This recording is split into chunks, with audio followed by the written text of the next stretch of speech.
মামলা বনাম অভিযোগ পার্থক্য কি আসুন জানবো এই ভিডিওটির মাধ্যমে। মামলা কি?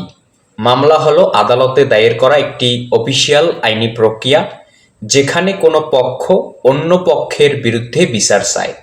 মামলায় সাধারণত কোনো নির্দিষ্ট সেকশন অনুযায়ী মামলা দায়ের করা হয় এবং তার ভিত্তিতে বিচারক বিচার করেন।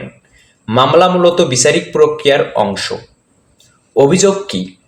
অভিযোগ হলো কোনো অপরাধ বা অনৈতিক ঘটনার কথা পুলিশ বা কর্তৃপক্ষের কাছে জানান দেওয়া।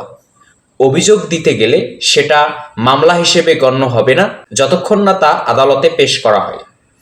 অভিযোগ সাধারণত পুলিশ বা তদন্ত সংস্থার কাছে করা হয়, যার পরে প্রমাণ পেলেই মামলা দায়েরের সুপারিশ দিতে পারে। মামলার বৈশিষ্ট্য: মামলা আদালতে দায়ের হয়। মামলায় বিচারপতি বা আদালত থাকে। মামলা দায়েরের জন্য নির্দিষ্ট প্রক্রিয়া মেনে চলতে হয়। মামলার ফলাফল হয় বিচার ও রায়। অভিযোগের বৈশিষ্ট্য: অভিযোগ পুলিশে বা সংশ্লিষ্ট কর্তৃপক্ষের কাছে করা হয়। অভিযোগে তদন্ত শুরু হয়।